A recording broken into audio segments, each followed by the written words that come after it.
Olá, seja bem-vindo ao Estúdio de Inverno, uma produção da UniTV, das rádios Jovem Pan em Massa de Tubarão e dos portais Litoral Sul de Criciúma, UniTV SC, Dona da Notícia e Notisul. Nós, 7 veículos integrados para trazer a melhor informação da Serra Catarinense, desde o dia 20, quando começou o inverno no Hemisfério Sul, até o dia 13 de agosto. Teremos aqui reportagens, entrevistas e toda a informação para ajudar você a curtir um pouquinho da Serra num dia, num fim de semana, nas férias de inverno, neste período onde o charme da Serra Catarinense tem atraído muita gente. No programa de hoje nós vamos conversar com a Giovana Lux. Ela é empresária da Atitude e Construtora Engenharia. Atitude Engenharia e Construtora Engenharia, duas empresas, engenheira ligada à área de eletricidade e também com atuação na construção civil por conta da atividade da empresa. Giovana, muito obrigado por atender o nosso convite e estar aqui no programa de hoje. Obrigada a você pela oportunidade de a gente vir aqui expor os nossos trabalhos, os nossos serviços. Só uma correção, é Altitude Engenharia de alto. Altitude. Pelo eu mercado, falei Atitude. Atitude. É porque o mercado Altitude que a gente atua, né, se dá na Serra Catarinense, então... A mais de 1.500 metros exatamente, de altitude. Exatamente. Então, Altitude Engenharia eu escrevi e certo, falei. Isso, exatamente. Vocês estão há quanto tempo no mercado? A gente está há 5 anos no mercado. Inicialmente, eu e a minha sócia compomos a empresa, ela é engenheira civil, eu sou engenheira de energia. E hoje, inicialmente começamos em 2, né? E hoje aí temos um corpo técnico de quase 15 funcionários aí na empresa, fixos do escritório, né? Fora o pessoal da construção civil, de fato, que é a mão de obra braçal, né? Uhum. Falar em mão de obra é uma dificuldade, a mão de obra para a construção civil. É uma dificuldade, acho que em todo lugar, né? Não só aqui, aqui principalmente por conta de todas as dificuldades que a gente enfrenta aqui, né? Porque aqui basicamente falta de tudo, então tudo tem que ser construído do zero, né? Então, e a mão de obra é uma delas, a mão de obra qualificada está migrando agora, voltando para a cidade. Então imagine, se em cidades grandes a mão de obra de construção civil já é uma dificuldade, aqui também não é diferente. Vocês têm conseguido resolver bem isso? Temos conseguido resolver bem, porque nesses 5 anos a gente pôde filtrar, né, a qualidade das mãos de obra e tudo mais, e a maioria das que estão conosco desde o início, né? Então é uma mão de obra que ficou com a gente desde o início e permanece até agora, 5, 6 anos depois. Um nicho interessante para o profissional também. Giovana Lux, qual é o tipo de material? A gente vê na Serra diversos materiais que podem ser utilizados, especialmente numa pegada mais ecológica, mais de preservação e sustentabilidade. Como é que vocês encaram o material construtivo? A gente sempre prioriza materiais a seco, né? Uma que ela gera um pouco menos de resíduos e a questão de onde a gente está inserido acaba facilitando por conta que a gente traz essa industrialização para a construção civil.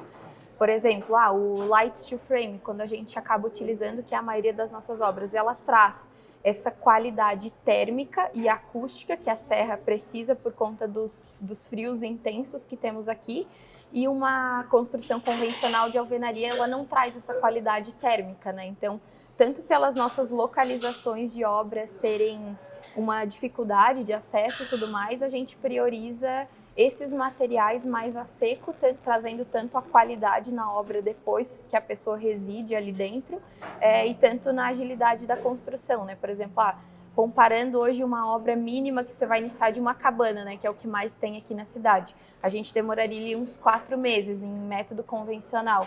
Isso trazendo para método seco, que é o wood frame ou light steel frame, a gente reduz esse tempo pela metade, mais ou menos. Aumenta um pouco o custo, mas também reduz sensivelmente o tempo e a possibilidade de usar imediatamente, Isso, praticamente. Exatamente. E a gente atrela a qualidade, né, em si. Tu está comparando produtos distintos. Uma que tu tem uma qualidade atrelada térmica menor, né, do que comparado com a outra. Como é que é? O Light Steel Frame é uma estrutura metálica com preenchimento e acabamento externo e interno. Isso que garante o conforto térmico na hora do uso do produto, da construção, durante especialmente um período como estamos vivendo no inverno. Isso, exatamente. O Light Steel Frame, mais especificamente, ele é uma estrutura de aço, né, aço leve, que é como o próprio nome já diz, externo, revestimentos que você pode escolher a gosto do cliente, podendo ser cimentício ou madeira, enfim. E entre meio dessas estruturas a gente vem com os revestimentos não, a lã, né, que é o que dá esse conforto térmico, podendo ser lã de vidro, lã de rocha, ou a própria vacância de ar que a gente tem nessa estrutura também possibilita uma câmara de ar que acaba dando esse conforto térmico interno. Uhum. E a manutenção também, se houver um incidente com umidade que deprecia alguma placa interna, muda só aquele pedaço, não precisa fazer uma derrubada de parede inteira. Exatamente. Embora a gente construa em todos os métodos, né? Vai mais do gosto de cada cliente. Ah, não. Tem clientes mais conservadores que não optam pela construção de Light Steel Frame por ser uma construção nova no Brasil, Querem né? tijolo e argamassa? Querem tijolo e argamassa. E a gente constrói também. A gente constrói também. Só que a gente não tem esse conforto térmico que a gente tem nas outras. Mas dá para solucionar com outras coisas, um revestimento, um acabamento diferenciado com madeira, lareira e outros. Uma das soluções que a gente traz quando o cliente opta pela construção convencional é no tijolo, na parte interna, a gente trazer essa câmara de ar com placas de gesso acartonado por dentro. Então, o tijolo, a gente cria uma vacância ali de uns 3, 4 centímetros de uma câmara de ar e aí vem com o gesso acartonado que traz a mesma estética de um reboco ou massa corrida, digamos assim, uma parede esteticamente lisa. Fica mais interessante e ainda protege bastante do frio, nem protege exatamente. Um pouco, protege bastante. A empresa de vocês tem uma atuação de 5 anos, o que tu imagina que vocês já construíram aqui? Quais foram os projetos que chamaram a atenção? Pode falar o nome das cabanas, pode falar. Tu cuidado com os clientes que não foram citados, mas aí o problema tem tantos, né? Mas não dá para citar todos. Isso. Um dos projetos desafiadores que foi a construção do Vale Sagrado, que foi um empreendimento, um dos maiores que a gente fez até o momento, que é uma propriedade inteira que a gente fez pensada. Então a propriedade não tinha nada, então a gente tinha que criar a infraestrutura elétrica que não tinha, distribuir em 5 cabanas, um empreendimento robusto, hoje até um empreendimento bem famoso. E outra que a gente construiu recentemente é a Cabana Catarina, que é uma cabana que já está atuando aí para hóspedes. Outra, mais especificamente, que estamos atuando ainda, não finalizamos a construção, é essa casa no Morro da Igreja, que é um desafio construir lá, tanto pela umidade, o concreto não seca no tempo adequado, então ele tem um tempo de no litoral, o tempo de secagem dele é 28 dias, aqui a gente pode colocar 40, então, digamos assim, nessa proporção, que é uma obra lá de 400 metros quadrados, que aí é um desafio um pouco maior do que as cabanas um pouco menores. Mas em relação ao histórico que a gente tem da empresa, inicialmente a gente construía essas propriedades, digamos assim, que são casas de até 600 metros quadrados, e hoje a gente está migrando para empreendimentos multifamiliares, empreendimentos maiores. Estamos lançando algumas unidades em outubro, a gente vai abrir para lançamento ali no centro da cidade, vai ser 29 unidades. E mais edifício, verticalização. Um edifício, verticalização. Então, esses 5 anos a empresa caminhou, adquiriu experiência, maturidade e agora está migrando para o multifamiliar. Mas as cabanas, especialmente as cabanas, e o que tem hoje a atração do turista para a cidade, para a região, foi o grande empreendimento, foi o motor que jogou vocês no mercado. Exatamente, foi o que alavancou a nossa empresa, né?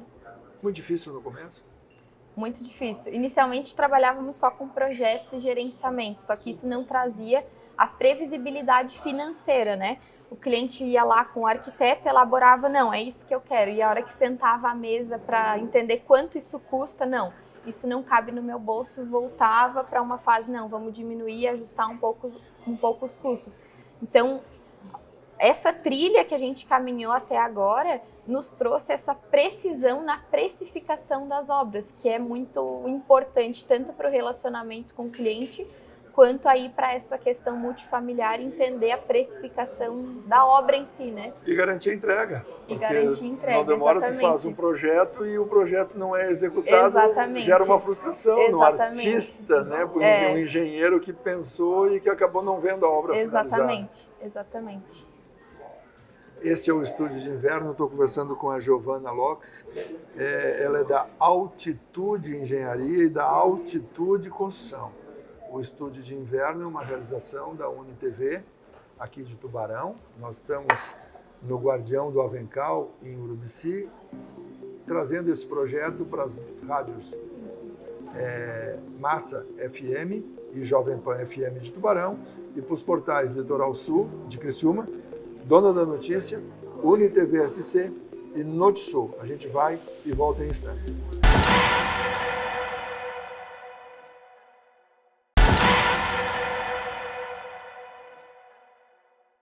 Rapidinho, já estamos de volta com o programa Estúdio de Inverno, na edição de hoje, conversando com a Giovana Locks, ela que é engenheira da Altitude Engenharia e Altitude Construções. Giovana, um desafio da Serra Catarinense, de um município como Urubici e toda a Serra, é a proteção ambiental. Isso. Na hora de apresentar um projeto, desenvolver um projeto e desenhar o edifício, buscar os conceitos, vocês têm este cuidado com a questão ambiental? Não só no vertical, nos grandes, nos pequenos também. A gente tem esse cuidado em todo projeto que cai na nossa mão, a gente tem esse cuidado. Então a gente tem uma equipe técnica hoje no escritório que só cuida dessa parte ambiental, tanto para clientes externos quanto internamente dentro da construtora. Então ali ela explica a viabilidade do terreno. Às vezes o cliente chega com o terreno, mas que ele não tem, ele comprou lá 2 hectares, que é as chácaras, que é o mais comum que acontece aqui em Urubici. Desses 20 mil metros que ele comprou, ele não pode usar os 20 mil metros, tem algumas áreas de preservação que tem que conter ali dentro, obrigatórias. Isso em área rural é obrigatório, os fazendeiros já estão mais acostumados, mas a pessoa que migra da cidade para a área rural, às vezes não é o habitual dela, mas ela tem que... É o investidor que não conhece o negócio. Exatamente, ele não conhece o que ele tem que preservar de fato. Então, nascentes têm que ser preservadas, córregos têm que ser preservados, não pode construir naquele entorno. Em algumas altitudes, a gente tem uma limitação que não pode ser construído, o uso especificamente para pecuária ou itens que não impactem grandemente a natureza. Então, tem vários itens de preservação que têm que ser observados na construção de qualquer empreendimento, tanto em área urbana quanto em área rural, seja ele pequeno, seja ele médio ou grande. Qual é o profissional que auxilia vocês nessa questão? É um biólogo? É um engenheiro É um ambiental? Engenheiro agrônomo que auxilia a gente nessas questões ambientais. São profissionais focados nessa questão. São profissionais focados em conhecer as normativas do IMA e ficam em contato com esses profissionais do IMA para entender o que pode ou não ser feito, onde pode Muito bonito, uma proximidade com o riacho, com o córrego, com a cachoeira, mas tem que haver um distanciamento mínimo na hora de fazer uma cabana, por exemplo. Exatamente, e que tem que ser avaliado, né? Aqui o mais corriqueiro ali é os 30 metros, mas em cidades maiores, por exemplo, que dependendo da largura do rio que você tem, ou uma área de contenção, que é um vale mais intenso de alagamentos, essa área pode ser aumentada em 50, 60 metros, a depender da região. Tu falou no segmento anterior, no primeiro segmento dessa entrevista, que vocês estão focando ou iniciando um trabalho de lançamentos de estruturas verticais, né? De prédios maiores. Mas a questão da pousada, as cabanas, os pequenos empreendimentos, é um nicho que vocês não vão abandonar. Não, é um nicho que a empresa já roda sozinha, né? Então ela vai continuar acontecendo e em paralelo os edifícios, os verticais também vão acontecer, né? Vocês identificaram que isso é o que vai acontecer, menos expansão para o interior e uma verticalização maior do núcleo urbano, do centro da cidade? Isso também, porque a nossa cidade é carente de muitas coisas, né? Então, por exemplo, uma das carências e vacâncias que a gente tem hoje é a ausência de salas comerciais, por exemplo, para alocação e tudo mais. Isso tem que ser construído por alguém. Então, a gente vai focar nesse aonde que a pessoa vai se hospedar com qualidade. Hoje, talvez as construções que estejam aqui não focaram tanto na qualidade, que é essa questão térmica, um bom acabamento, algo bacana para receber o turista de alto ticket que Urubici está sendo frequentado e sendo visto por esse nicho de pessoas. Como né? foi dito por entrevistados Isso. aqui, o secretário, que esses turistas vêm de diversos países do mundo. E esse nível é um padrão mais exigente. É um padrão mais exigente. A cidade precisa começar a construir para atender. Precisa começar a construir para atender, porque hoje os lotes ou que a gente tem no mercado imobiliário em Urubici é muito caro. Hoje os lotes que a gente tem na cidade, o mínimo aí é 250, 350, 400 mil. 250 numa região não tão boa. Ali numa região ok, 400 mil reais um lote. Hoje em São José ou áreas da capital, por exemplo, a gente está falando que é 180 mil lote. Então qual ticket, qual pessoa vai conseguir comprar os terrenos que estão ofertados nesse ticket em Urubici para ainda construir algo em cima? Então, é um alto ticket que está frequentando a cidade e que tem o potencial de compra desse mercado imobiliário. Né? E essa valorização não deve ser para residências unifamiliares, é para construção de edifícios Exatamente, exatamente. Isso não só em Urubici, né? Na Serra Catarinense como um todo, por exemplo. São Joaquim atrai muito esse alto ticket por conta das vinícolas, né? Tem muitas vinícolas lá. Então, acaba que esse alto ticket, vai lá, bebe um bom vinho, não quer voltar para, assim, né, dirigir alcoolizado e tudo mais. Nem pode. Nem pode. Aí tem que se hospedar num lugar e quer se hospedar com qualidade. Não tem. Tanto na cidade, né, em si, ali a gente está falando que precisa construir bons hotéis, boas construções para receber esse público. Então, esse fenômeno que tu está observando aqui é um fenômeno que é observado em todos os municípios da região serrana onde nós estamos. Bom Jardim, São Joaquim, Urupema, Urubici. Mais especificamente Urubici e São Joaquim, ao meu ver, né? Essa expansão está acontecendo, claro que em consequência vai trazer, né, as outras cidades, mas mais especificamente essas duas cidades que atraem São Joaquim por conta das vinícolas de alta qualidade que tem lá e Urubici por conta das belezas naturais que todo mundo já sabe. É o que vai encontrar de bonito aí. Que bacana.